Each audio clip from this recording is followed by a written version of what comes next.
The afternoon sun cast long shadows across the manicured lawns of the prestigious St. Augustine's Academy. Emily Green, her worn canvas bag slung over her shoulder, wiped a bead of sweat from her brow. Her reflection in the gleaming black car barely registered a smudge of faded denim and tired eyes against the polished surface. Inside, a quiet hum of anxiety vibrated. This was the second week she had picked up Momo from school, a simple task that felt like navigating a minefield of privileged disdain. The air itself seemed thick with the unspoken rules of wealth and status, a world she had once inhabited but now observed from a distance, a ghost in her own past. The driver's side door of a sleek, silver Bentley swung open, and Simon Lee emerged. His tailored suit, crisp and immaculate, screamed of bespoke tailoring. He paused, adjusting his cufflinks, a flicker of annoyance crossing his impeccably groomed features. His gaze landed on Emily, and his lips curled into a sneer. "What are you doing?" he demanded, his voice laced with a chilling condescension that felt like a physical blow. Emily's hand tightened on the cleaning cloth. A wave of humiliation washed over her, a familiar sting. "I'm waiting for my daughter," she replied, her voice barely a whisper, the words catching in her throat. A bitter taste filled her mouth. This man, this stranger, once knew her intimate secrets, the cadence of her laughter, the way her heart beat against his. Now, he looked at her as if she were something unpleasant clinging to the sole of his expensive shoes. "Waiting?" Simon echoed, his brow furrowed. He surveyed her from head to toe, his expression a mixture of disgust and amusement. "You look like you're about to wash the car. Such a country bumpkin." He chuckled, a short, derisive sound. "No manners at all." He glanced at his watch, a gesture that radiated impatience. "Get lost." The dismissal, so casually cruel, pierced through Emily's carefully constructed composure. A surge of anger, hot and sharp, coursed through her veins. She wanted to scream, to lash out, to rip away the mask of polite indifference he wore so effortlessly. But years of practiced restraint held her back. This wasn't the time, not the place. Momo would be here any minute, and the last thing Emily wanted was for her daughter to witness this humiliating exchange. "I am waiting for my daughter, Momo Lee," she repeated, forcing a semblance of calm into her voice. Each word was a small victory against the tremor of anger that threatened to consume her. She met his gaze, her own hardening. Beneath the surface of her worn exterior, a steel core began to solidify. Simon blinked, a flicker of surprise crossing his face. "Momo Lee." He repeated the name slowly, as if tasting it for the first time. He looked at her again, a slow, deliberate appraisal. The realization dawned on him, and his expression shifted from disdain to something akin to malicious amusement. "You?" he scoffed, a cruel laugh escaping his lips. "You think you can just show up here, dressed like that and claim to be picking up Momo?" Emily clenched her jaw, her fingers digging into the cleaning cloth. She could feel the stares of other parents, the whispers, the silent judgment. They were all watching, feeding off her humiliation. It was a carefully orchestrated performance, and Simon was the conductor. He wanted to break her, to crush her spirit beneath the weight of his contempt.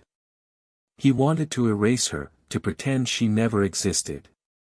"I am her mother," she stated, her voice low but unwavering. The words hung in the air, a challenge, a declaration of war. A small figure appeared at the school gates, her bright eyes scanning the crowd. "Momo." Relief flooded through Emily, momentarily eclipsing the burning anger. Simon followed her gaze and his smirk widened. "Momo, darling," he called out, his voice dripping with false affection. He moved towards the girl, effectively cutting Emily off. Momo hesitated, her eyes darting between her mother and her father. The uncertainty on her young face was a knife twist in Emily's gut. A hand landed on Emily's shoulder, a warm, comforting pressure. And Grant, her friend, stood beside her, her expression a mixture of concern and anger. "Simon, what is going on here?" she asked, her voice sharp. Simon waved a dismissive hand. "Just a misunderstanding," he said, his eyes glinting with malice. "This woman seems to be confused." He turned his attention back to Momo, his voice softening. "Come along, darling. Let's not keep the driver waiting." Before Simon could usher Momo away, a figure stumbled out of the shadows, a bottle clutched in his hand. He swayed slightly, his clothes rumpled, his hair disheveled. "Emily, my dear girl," he slurred, his voice loud and boisterous. He wrapped an arm around Emily, pulling her close. "Don't let these pompous peacocks bother you." He hiccuped, his breath heavy with the stench of alcohol. Simon recoiled in disgust. "What the who is this vagrant?" he sputtered, his face contorted in a mask of revulsion. The vagrant straightened, his eyes suddenly sharp and focused. He tossed the bottle aside, the glass shattering against the pavement. The sound, sharp and unexpected, silenced the murmuring crowd. He looked at Simon, his gaze cold and piercing. "I am Carl Green," he said, his voice resonating with authority. "Emily's father." He turned to Anne, a flicker of recognition in his eyes. "Miss Grant, I presume?" Anne nodded, her eyes wide with surprise.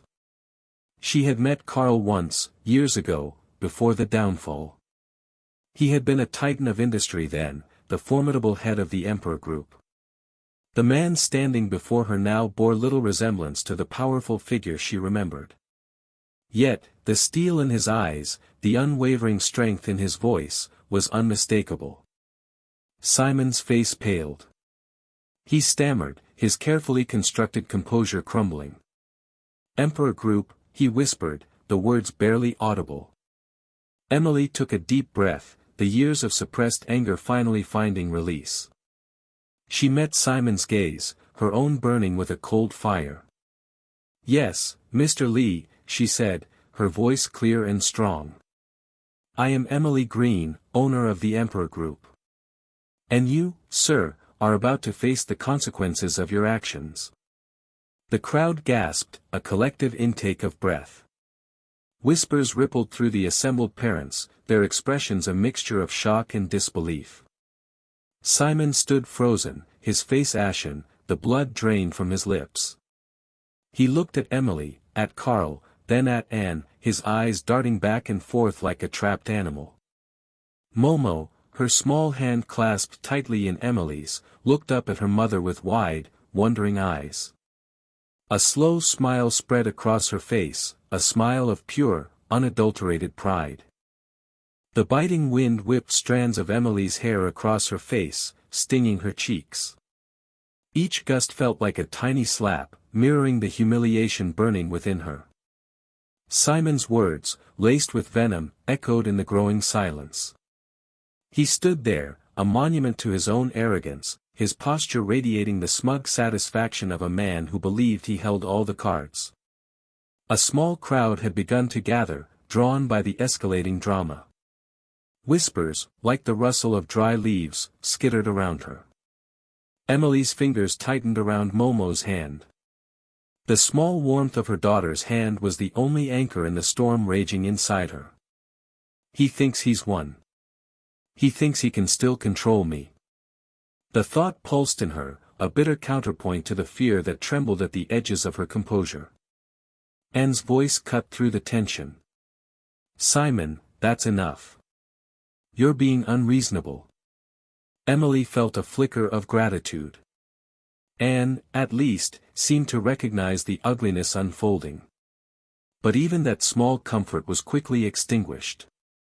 "Unreasonable?" Simon scoffed, his eyes glinting with malice. "This woman," he gestured towards Emily with a dismissive flick of his wrist, "this cleaner dared to lay a hand on my precious Sophia. And you're defending her?" He turned his attention to Anne, his sneer deepening. "Isn't this our high school beauty?" And Grant, he paused, letting his gaze sweep over Anne's expensive car, his voice dripping with sarcasm. Driving a luxury car makes you superior. Anne's face flushed. Emily saw her jaw clench, the elegant composure she usually maintained beginning to crack. He's enjoying this, Emily realized, her stomach twisting. He's feeding off our discomfort. She wanted to shrink away, to disappear into the cold afternoon air, but Momo's small hand in hers held her rooted to the spot. Simon, Anne said, her voice strained, this isn't about superiority. It's about basic decency. Decency? Simon laughed, a harsh, grating sound. You think decency matters to someone like her? He leaned closer to Anne, his voice dropping to a menacing whisper. You know, the school board holds its next meeting next week. I could put in a word. Suggest little Ethan might not be suited for such a prestigious institution. The threat hung in the air, heavy and suffocating. Emily saw the blood drain from Anne's face. He wouldn't, she thought, even as a cold certainty settled in her stomach. He absolutely would. Simon, she knew, was a master manipulator. He wielded his wealth and influence like weapons, crushing anyone who dared to challenge him. I am superior to you, so what? Emily heard herself say, the words escaping before she could stop them. The tremor in her voice betrayed her inner turmoil, but a strange sense of defiance had begun to bloom within her. He can't keep doing this. Simon rounded on her, his eyes blazing. What did you say? Emily took a deep breath, the cold air filling her lungs, stealing her resolve. This ends now. Just as she was about to unleash the torrent of words she'd held back for so long, a new voice interrupted. Superior, you say? The voice, gravelly and laced with amusement, came from the edge of the gathering crowd. A figure emerged, a man dressed in shabby clothes, his hair disheveled, reeking faintly of alcohol. It was Carl, her father, still maintaining his disguise. Emily's heart leaped into her throat. What is he doing? Simon, momentarily diverted, turned his attention to the newcomer. And who are you, old man? Carl swayed slightly, feigning drunkenness, but his eyes were sharp and alert. He fixed Simon with a steady gaze. Just an observer, he slurred, of this fascinating display of human interaction. He chuckled, a low, rumbling sound. Then, his gaze shifted to Anne, and his expression changed subtly. A flicker of something unreadable passed across his features. And Grant, he said, his voice suddenly clear and resonant, "Nay Middleton, if I'm not mistaken." And froze, her eyes widening in surprise. A ripple of murmurs went through the crowd. Emily's mind raced. Middleton? What is he talking about? Carl continued, his voice now carrying an edge of authority that belied his disheveled appearance. Daughter of the late Arthur Middleton, the disgraced banker who misappropriated certain funds, shall we say? The air thickened with tension. Anne's face was ashen. Simon stared at Carl, his mouth agape. The whispers in the crowd grew louder. Emily felt a knot of confusion tighten in her chest. What game is he playing? Carl's gaze swept over the assembled faces, his expression hardening. He straightened, the air of a drunken vagrant falling away, replaced by something sharp and dangerous. You think driving a fancy car makes you superior? He directed the question at Simon, his voice cutting through the murmurs like a knife. You think your money gives you the right to treat people like dirt? He turned to address the entire Lee family and their associates. You preen and posture, flaunting your wealth, blind to the real world, the real struggles of ordinary people. He gestured towards Emily. This woman, the one you despise, the one you call a cleaner, he paused, letting the silence hang heavy in the air. Is Emily Green, the sole owner of Emperor Group? A collective gasp went through the crowd. Simon's face paled, his eyes darting from Carl to Emily, his expression a mixture of disbelief and dawning horror. Anne's shock quickly morphed into something else, something akin to awe. Emily felt a surge of triumph, a potent cocktail of vindication and relief. Carl continued, his voice ringing with authority. The company you so desperately tried to court, the one you thought would elevate your pathetic little empire belongs to her. He turned to Anne, a hint of a smile playing on his lips. And as for your little problem, Miss Grant Emperor Group happens to be a major shareholder in the bank that holds Eurospan's considerable debts. I believe a word in the right ear will resolve your schooling difficulties. The silence that followed was absolute. The wind still whipped around them, but the whispers had ceased. The Lee family, their arrogance shattered, stood frozen, like statues caught in the sudden glare of a spotlight. Emily, holding Momo's hand tight, looked at her father, a wave of gratitude washing over her. He had orchestrated this perfectly, turning their humiliation into a public spectacle. The game, she realized, had just begun. And she, for the first time in a long time, held all the cards. The afternoon sun beat down on the asphalt, baking the air with a thick, cloying heat. Emily stood frozen, the echo of Simon's words ringing in her ears, a cruel symphony of arrogance and disdain. Clean his car. Kneel down and clean his car. A wave of nausea threatened to overwhelm her. Her fingers curled into fists, the nails digging into her palms, a small, desperate act of resistance against the humiliation that coiled in her gut. He thinks he can still command me. He thinks I'm still that nobody. The thought was a bitter pill, coated in the residue of years of suppressed resentment. Momo's small hand tugged at hers, her wide, frightened eyes searching Emily's face. It was a silent plea, a desperate anchor in the storm of adult cruelty that raged around them. And in that moment, Emily knew. For Momo, she would endure. For Momo, she would swallow her pride, and yes, even clean his damn car. Okay, she said, the word a choked whisper, barely audible above the murmur of parents collecting their children. She could feel the curious stares, the whispers, the silent judgment of the onlookers. Each one a tiny pinprick, deflating the fragile bubble of her composure. She forced herself to meet Simon's gaze, her own eyes burning with a cold fire he couldn't possibly comprehend. He smirked, a triumphant glint in his eyes. He enjoys this, she realized, a sliver of ice forming in her heart. He enjoys seeing me like this. The Maybach gleamed obscenely in the sunlight, a monument to his wealth and her supposed degradation. Emily could almost smell the leather, the expensive air freshener, the very essence of his smug superiority. She felt a surge of anger, a hot, pulsating wave threatening to break through her carefully constructed facade. Breathe, Emily. Breathe. She knelt, the act itself feeling like a betrayal, a surrender to his petty tyranny.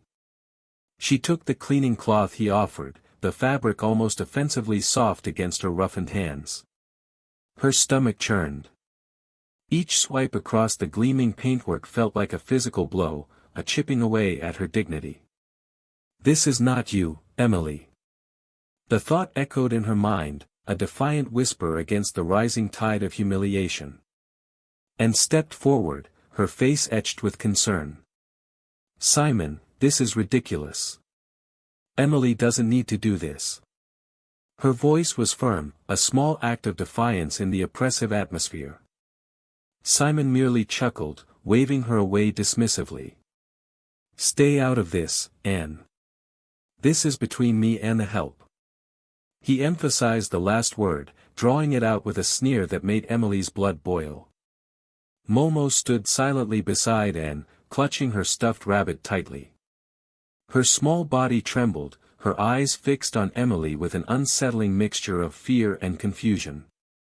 Emily forced a smile, a weak, brittle thing that felt alien on her face. It's okay, Momo. Mama's okay. The lie tasted like ash in her mouth. Across the road, a figure stirred beneath the shade of a sprawling oak tree. A bottle clinked softly against the pavement. Carl, disguised in his usual attire of a disheveled drunkard, watched the scene unfold with narrowed eyes. He had seen enough. He straightened, a subtle shift in his posture that belied the apparent lethargy of his demeanor. The amusement he'd feigned for weeks now had evaporated, replaced by a steely resolve. Enough is enough. As Emily continued her degrading task, she heard a car pull up beside Simon's Maybach. A sleek, black Rolls-Royce, its presence radiating power and prestige. The chauffeur emerged, opening the door for a tall, imposing man. Carl. But not the Carl they knew. Gone were the tattered clothes, the unkempt beard, the vacant stare. He stood before them, impeccably dressed, his eyes sharp and alert, his bearing radiating an aura of authority that made Simon falter. "What's going on here?" His voice, usually slurred and mumbled, now resonated with a deep, commanding tone. Simon, momentarily stunned, stammered, just dealing with some domestic matters. His usual arrogance seemed to melt away under Carl's intense gaze. Carl's eyes flicked to Emily, then back to Simon. "Is that so? And who might this domestic be?" "Just the cleaner," Simon said dismissively, his voice regaining a sliver of its former arrogance. "She spilled coffee on my car." He gestured towards Emily with a flick of his wrist, a gesture that spoke volumes about his ingrained sense of superiority. A ghost of a smile played on Carl's lips. "The cleaner, you say?" He turned to Emily, his eyes softening. "Emily, darling, is this true?"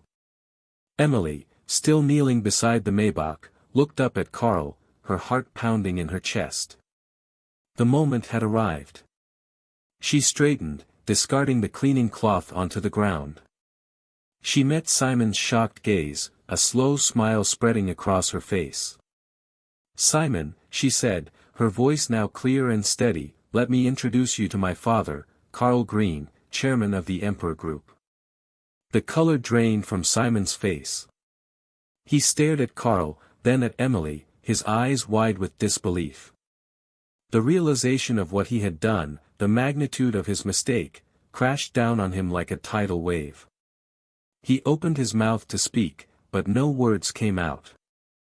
Carl turned his attention to the gathering crowd. "And while we're at it," he announced, his voice carrying over the stunned silence, "let me also introduce you to my daughter, Emily Green, the sole heir to the Emperor Group, and the woman you, Simon Lee, so cruelly discarded for $700 million. He paused, letting the words hang in the air. $700 million, he repeated, his voice laced with a chilling disdain. "This car of mine is worth over $400,000 a Maybach." He gestured towards the Rolls-Royce. "My daughter's private jet is worth considerably more. Perhaps next time, Mr. Lee, you'll think twice before you insult someone based on their perceived social standing." The opulent chandeliers cast a warm, inviting glow across the polished marble floors of the restaurant, reflecting in the pristine silverware laid out on crisp white tablecloths. The air hummed with the low murmur of conversation, punctuated by the clinking of glasses and the soft strains of a live piano melody. To Emily, it felt like stepping into another world, a world where the air itself vibrated with money and privilege. A world she had deliberately left behind, but tonight, she was back.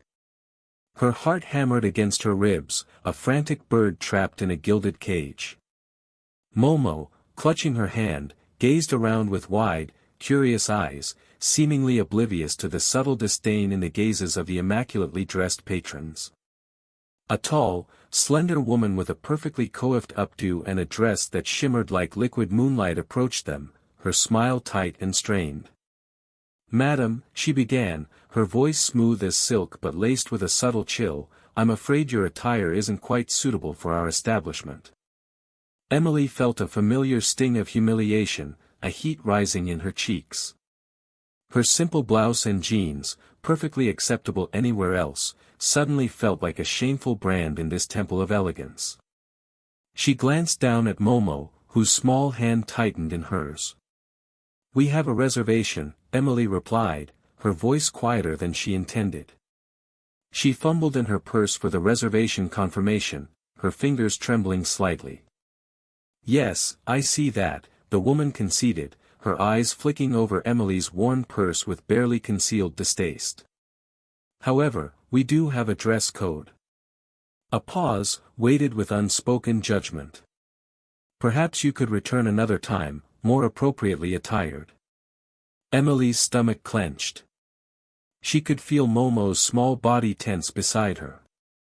This wasn't about the dress code. It was about who she was, or rather, who they perceived her to be: a nobody. A cleaner. Someone who didn't belong in their rarefied world.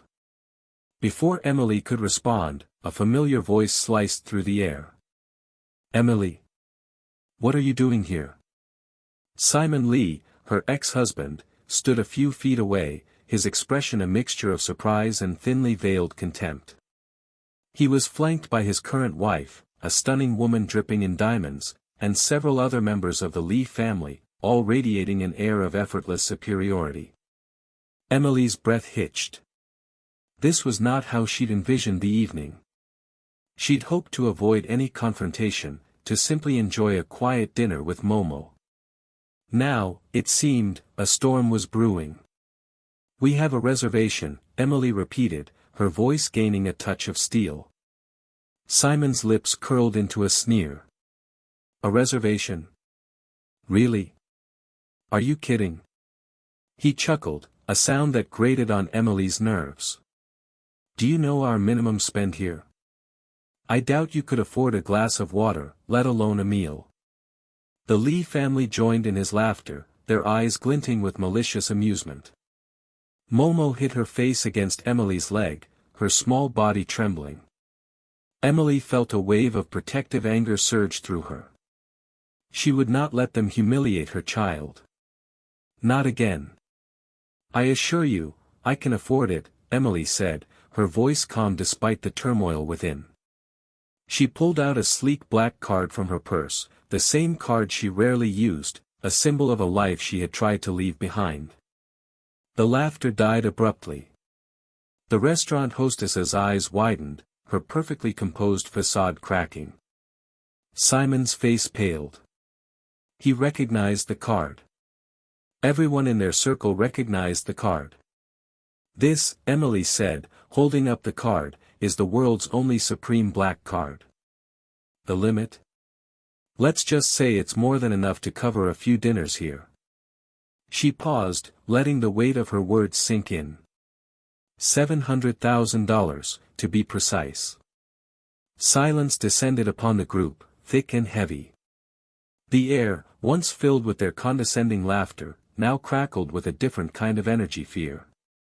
Simon stammered, That's impossible."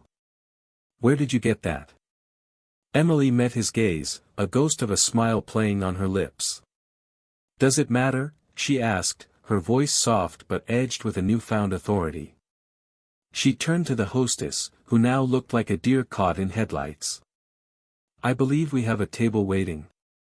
The hostess, her face flushed with a mixture of embarrassment and awe, quickly led them to the best table in the restaurant, overlooking the city lights.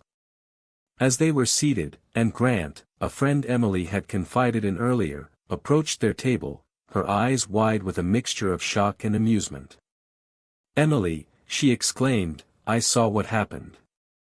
You were magnificent." Emily managed a small smile, her heart still pounding in her chest. She could feel Momo's small hand relax in hers, her daughter's eyes shining with a mixture of pride and wonder.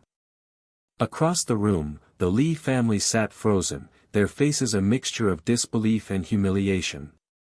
They had underestimated her, dismissed her as a mere cleaner. They had no idea who she really was. Emily closed her eyes for a moment, taking a deep breath. The charade was over. It was time for the truth to come out. She opened her eyes, a newfound sense of purpose settling in her gaze. This was just the beginning. From the corner of her eye, Emily saw a disheveled figure approach. A familiar figure she had instructed to remain out of sight unless absolutely necessary. It was Carl, her father, disguised as a wandering drunkard. He staggered slightly, muttering to himself, before stumbling towards their table. The Lee family watched, their expressions a mixture of disgust and confusion.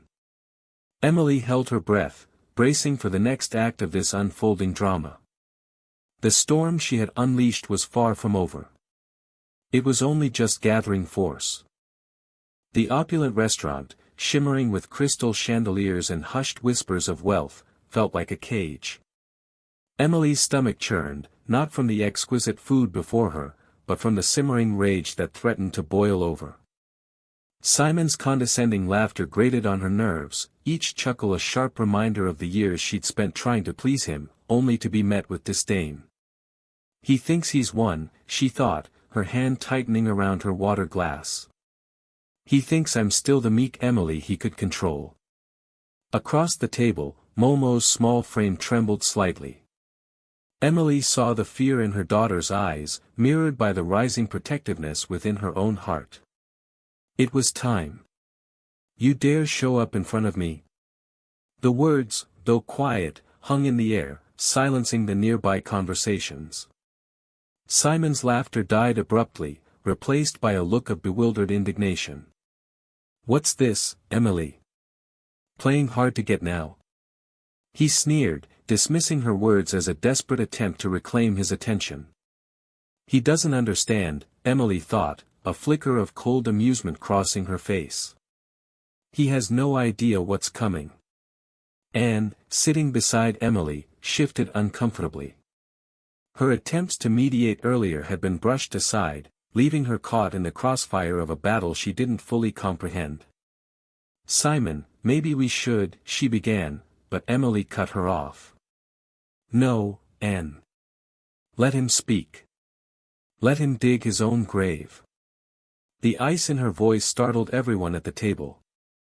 I'll never trust you again, Simon spat, the mask of civility finally cracking. After what you did, running away like a coward, his words were fuel to the fire burning within Emily. Running away? She echoed, her voice laced with a dangerous calm. I was protecting my daughter from your toxic influence. I'll leave right now, Simon declared, pushing back his chair with a theatrical flourish. He thought he was dismissing her, discarding her as he'd done countless times before. But this time was different. Someone informed Jade Group to revoke his position as general manager, Emily said, her voice level and unwavering. The air in the restaurant thickened, the silence punctuated only by the clinking of silverware. Simon froze, his face contorting in disbelief. What did you say? He stammered, the arrogance draining from his features. I'm the general manager of Jade Group, Emily replied, meeting his gaze with an unwavering stare. The color drained from Simon's face as the realization hit him. The whispered conversations around them resumed, now laced with shock and speculation. The following days were a whirlwind of activity. The Lee family's carefully constructed facade crumbled under the weight of Emily's revelations. News of Simon's dismissal spread like wildfire, followed by whispers of their financial troubles and shady business dealings. Their social standing, once their most prized possession, evaporated overnight. Emily watched it all unfold from a distance, a strange sense of detachment washing over her. This isn't about revenge, she told herself, it's about justice. For Momo. For myself. Momo, initially bewildered by the sudden shift in power dynamics, gradually blossomed. The fear in her eyes was replaced by a newfound confidence. At her new school, a modest but welcoming building a world away from the gilded cages of her past, Momo found a friend in Mr. Taylor, a kind teacher who saw her potential and nurtured her spirit. This house is so big. Momo exclaimed, her small hand clasped in Emily's as they explored their new home. It wasn't a sprawling mansion like the Lee family's estate, but it was filled with warmth and laughter, a sanctuary from the storm. "It's just $700,000, Emily replied, a soft smile playing on her lips. The amount, once an insurmountable sum, was now a mere fraction of her vast wealth. But the true value lay not in the price tag, but in the piece it represented.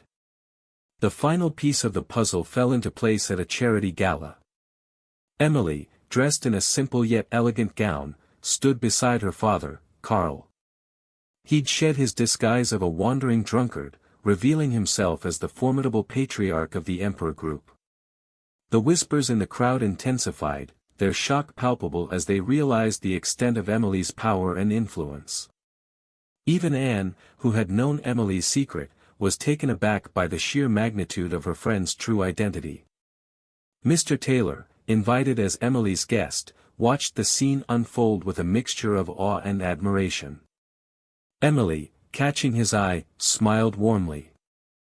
"I have a proposition for you, Mr. Taylor," she said later, offering him a position at the newly established Emperor Group Foundation, a philanthropic endeavor focused on education and child welfare. Mr. Taylor, touched by her generosity and recognizing the opportunity to make a real difference, accepted without hesitation. The night concluded with a quiet conversation between Emily and her father. "You did well, my dear," Karl said, his voice filled with pride. Emily leaned against him, a wave of exhaustion finally washing over her. The battle was won. She had reclaimed her life, protected her daughter, and exposed the hypocrisy of those who had underestimated her.